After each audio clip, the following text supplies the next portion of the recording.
Hello and welcome to the How to Get an Analytics Job podcast, where we will help you discover where you fit into the analytics marketplace, what skills you should build, and how to land your analytics dream job.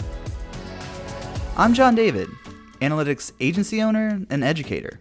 And I'm Elizabeth Illig, a private career coach and higher education professional. In this podcast, we will not only help you land your next analytics job, but we will give you the tools and strategies to level up your career. Hi everyone, I am Elizabeth Illig, and we are back with How to Get a Job in Business Analytics. I am here today with Sharon Vogler, who is my guest, and she is going to talk with us about entry-level business analytics jobs. So thank you so much for being here, Sharon. Thanks for having me. Sharon, I'd love to start by asking you to introduce yourself and tell us a little bit about you and what you do. Great. I am currently working at Wake Forest University. I work for the School of Business, and my primary focus is working with graduate business school students getting a master's degree in business analytics. These are students who are pursuing careers in either data analyst or business analytics roles, and I help them figure out what that means, help them put together their stories that they can use to communicate their value out into the world of work. Great. Well, you were immediately somebody I thought of for this topic because you have helped so many students, so many Masters of Business Analytics students find entry-level positions at really amazing companies doing some amazing things. And so we're really excited to have you here.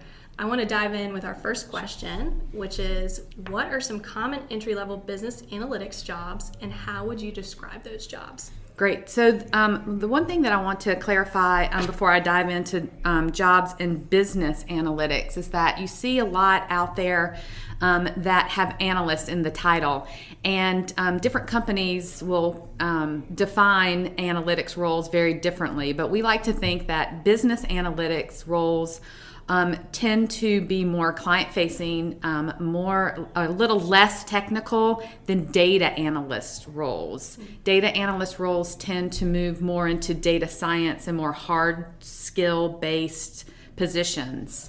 I think entry-level positions, in business analytics can range from anything from, business analyst, financial analyst, sales analyst. We even see a lot of entry-level positions in market research. So market research analysts or associate level positions are where we see entry-level students in this industry stepping in. Great. And what about, you mentioned the data scientist, data analyst, those are just a couple of the more technical roles. Are there any other that come to mind for you that are more technical? More technical roles, of course, would lean into titles that have engineer in them, like data engineer. Those are, you can probably bet on those being more technical, behind the scenes, coding, hard skill type of positions. Where we move into more data analyst, more business analyst, I have these hard skills, but I have these power skills as well, where I can communicate, I'm client facing, I can solve really complex problems and influence decision-making and decision makers using data. Great. That is really helpful because I think that's something that you and I get a lot as career coaches. What are the jobs that are out there? What do they entail? If I'm very data focused, what types of jobs should I look for? But if I'm better at client facing, what should I be looking for? So that's super helpful. Yes. Lean more towards the business analyst roles than data analyst. Right. What about industries? What industries are hiring business analytics professionals? Really all industries are hiring. It's a sizzle word out in the landscape of job search. You'll see companies across the whole spectrum, but especially in e-commerce, retail, technology, and then we really see a lot of need in financial services, banks, insurance. Those industries seem to have the biggest need, but every industry has a need for someone to come in and use their analytical skills to help them solve their complex business problems. Yes, I think that's why this field is so intriguing and exciting, because there are so many opportunities. So many, so very, very many. Yeah, pretty much any industry. So what are the best ways for people who are interested in business analytics jobs to research what's out there? The best way is to find people in your network that can help inform you on what they do on a day-to-day basis. We call them informational interviews, and it gives you the opportunity to really assess your own skill set. I like to call them skill gap analysis. If they're using a lot of technical tools such as advanced Excel or even SAS, Tableau, if they're coding a lot in R and Python, and you don't have that kind of background or experience, then you've got to make some decisions on what you can do to address those skill gaps. I also think that researching on Vault, I don't know if your viewers are familiar with Vault guides, but they are really fantastic. Glassdoor is another really great resource that people can get a lot of really helpful information, not just about jobs in business, in data and business analyst roles, but also firms that are hiring, what the culture is like there, what kind of salaries they can expect. But then it's LinkedIn, right? It's our landing pad. It's our launch pad and landing pad of all things business. And it's a great resource to find if you don't have people in your network that have this kind of job. Then you can easily find people and connect with them on LinkedIn. You can also subscribe and join groups on LinkedIn, and LinkedIn will feed you information about careers in this space. And so, let those kind of platforms do the work for you. And by having a robust presence on LinkedIn, you can gather just probably information overload on this very hot industry. Yes. I think that's absolutely right. That two great ways are the online research, and we can link up some links to that on Vault and Glassdoor. LinkedIn is great for doing research. Even job descriptions are on there. You can read those. Absolutely. You can network with professionals. Good way to find those folks to do informational interviews with. But yes, one of the biggest things that we always recommend is doing an informational interview to see what it's like to chat with a professional. And not just one, keep doing them. Yes. Yeah, do many. There's some research that actually shows that if you can do 20 informational interviews, that somewhere along the line, one of those leads, one of those contacts will lead to a job. Really? So that's the magic number. It's 20. a lot. It's a lot of informational interviews, but that kind of activity creates activity. You never know where one conversation can take you, or even one connection on LinkedIn could lead to another. And it's just this momentum gathering, perspective that can really start to lead to results in your job search. Absolutely. And we can't forget there are lots of jobs on LinkedIn. Really great jobs that you can filter and explore, recruiters are on LinkedIn. Recruiters are using LinkedIn to source passive candidates. So if you don't have a presence on LinkedIn, or if it's not good, then you won't be found. So you have to make yourself very marketable. And again, the more presence you have on it, the more you put into it, the more that comes out of it. Absolutely. And Sharon, y'all, is going to be back with us on episode 16 to talk more about LinkedIn profiles. So you all will hear a lot more about what we're looking for you to include on your LinkedIn profile, and even how to use that platform in episode 16. For now, we have covered entry-level business analytics jobs, and you've learned a little bit about what is out there, how to research the field, and what industries are hiring for this type of role. So we are so thankful, Sharon, for you taking the time to be here today. Thank you so much. Oh my gosh, thank you so much for having me. Of course. Hey guys, it's John David here. I just wanted to expand upon the conversation that we just had with Sharon. So the conversation revolved around going and getting a full-time master's degree and pivoting into the analytics space. This is a great fit for a lot of people in that going through a 2-year program that's full-time will really help you get those analytic skills just hammered into your brain. Now, this may not be a fit for everyone though. So if you're already working in your industry and your job is pretty much analytics facing, but it's not in your job title, you may actually be able to get away with just taking a certification and then showing up to an interview and getting the job without having to, the first cost is the opportunity cost. If you're in a full-time 2-year program, you're not earning income there. And then on top of that, you have the cost of the actual program itself. So you really want to think about your return on investment. So let's walk through an example. If you are a marketing specialist and you are in the marketing reports day in and day out, and you're giving recommendations to, your marketing agency's clients, that is an unofficial analytics job because you are giving value based off of what the numbers are telling you. So you're already an analyst. So a good call in this situation might be for you to get a Tableau certification. In fact, I have built out a course on Udemy that walks through all of the topics covered on the Tableau certification. For those of you who don't know, Tableau came out with a brand new certification that is focused on those who are entry level or new to Tableau. So if you have anywhere from 0 to 3 months worth of Tableau experience, you should study up and take that certification. In fact, it's only $100. So when you think of it in terms of return on investment, spending some of your time, which, there's still an opportunity cost there, and then that $100, that might be all you need to just nudge yourself into the analytics space. So in this specific example, you might have the job title currently of marketing specialist, and you may be in that role for, 3 or 5 years.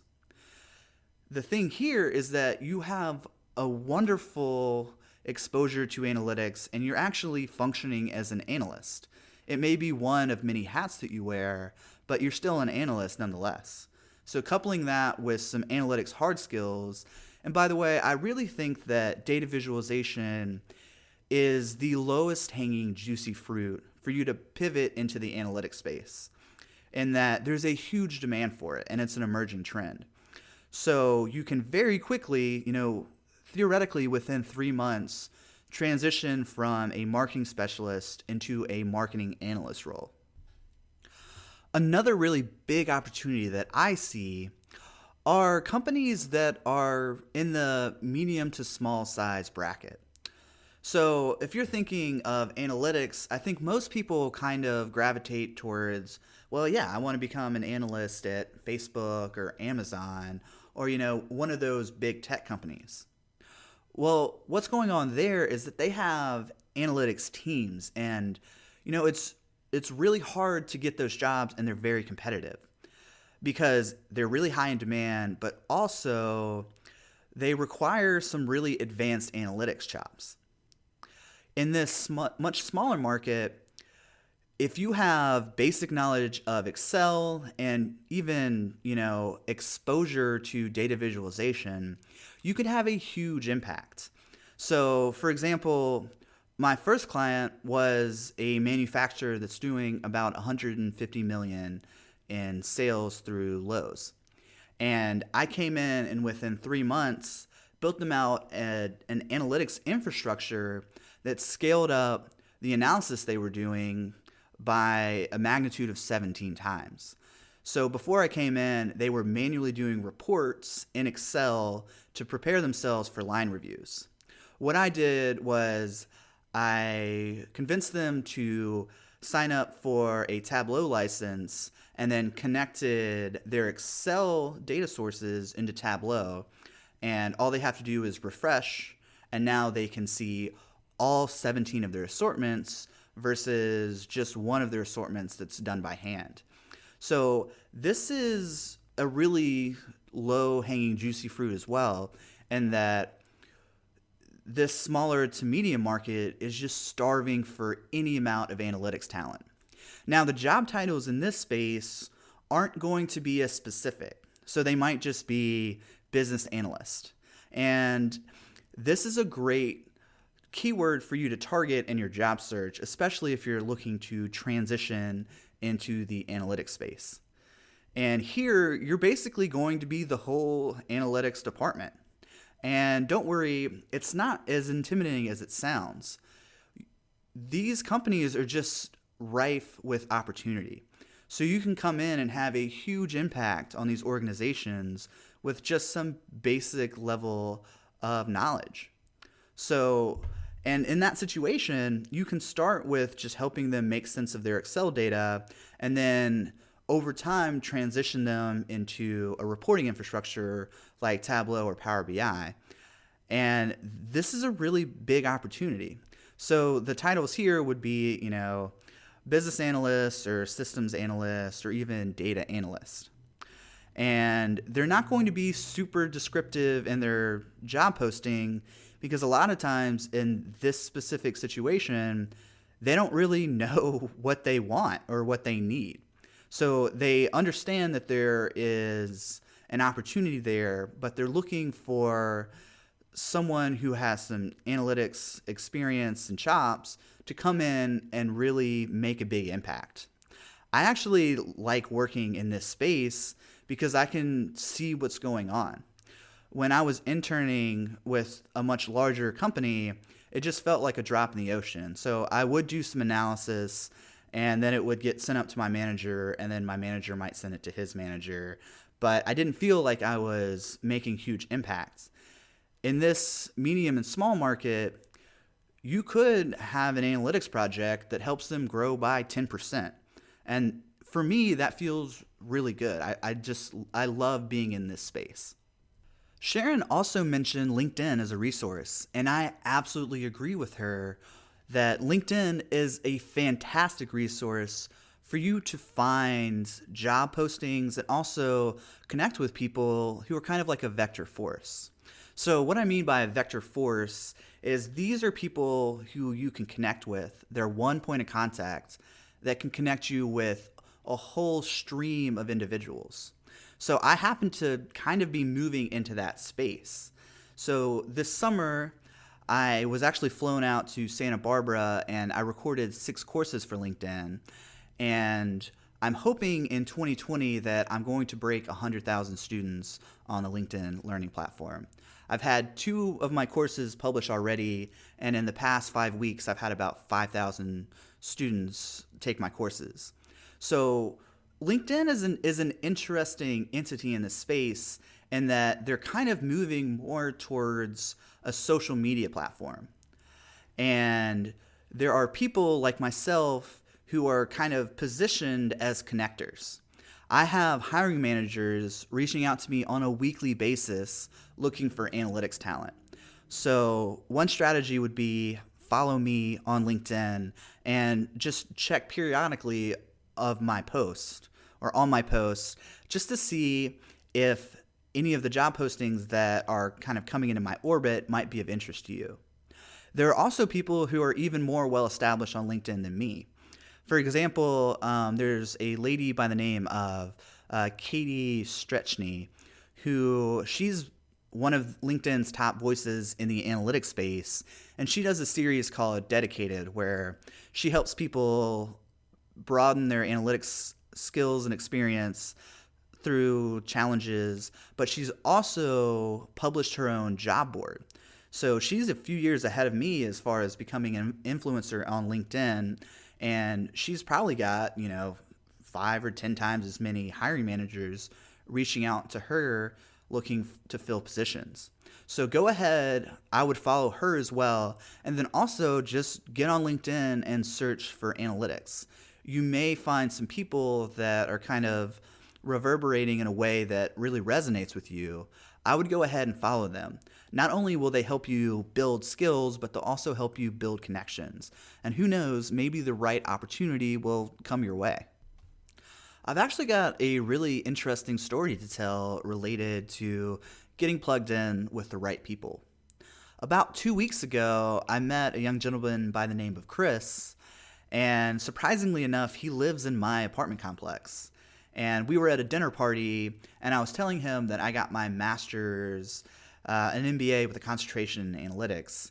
And he was saying that, yeah, he's thinking about applying to that same program, and then hopefully in 2 years, he would be able to transition into the analytics space.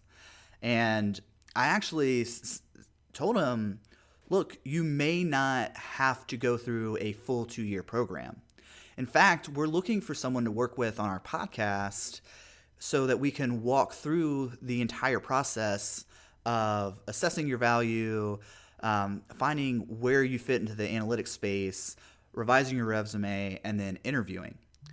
And within, I think, about 8 days, we had him already set up with an interview. So we sat down with him. Elizabeth helped him rework his resume. I gave him access to some of my courses so that he could build out his portfolio, which, by the way, if you are not currently on Tableau Public, this is an amazing resource for you. So you can actually build out a CV kind of like, a designer would. So you can build out a public-facing portfolio of the analytics projects that you've worked on.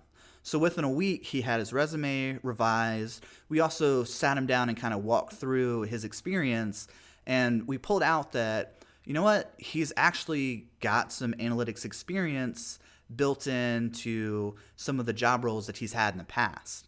So in some of his older jobs, he worked with numbers quite a bit, but it didn't really occur to him that, look, you're wearing an analyst hat in this role. So now we revamped his resume to reflect that, he's not brand new to this. He's not starting from, the ground up. Helped him build out a portfolio, and then within, it was about a week, he had his first interview. And his interview was with Fabio from Volvo Finance. And from Volvo's perspective, they're looking to fill a financial analyst role ASAP. So Fabio reached out to me with a job opportunity, and then I told him about Chris, and he was more than happy to interview him. It is as of yet to be determined whether he's the right fit for that role, but I just wanted to tell that anecdote just to show you how fast things can move in this space, especially when you're plugged in to the right people. To sum this episode up, Sharon did a fantastic job of helping you identify what job titles are out there and what job titles you should be targeting on your keyword research. Then I gave you some broader context about what are some of the trends that are going on in terms of the job marketplace. Stay tuned as we continue to talk about discovery. Not only discovering, what you offer as a potential hire, but also what are the trends going on in the analytics space. I'll see you then.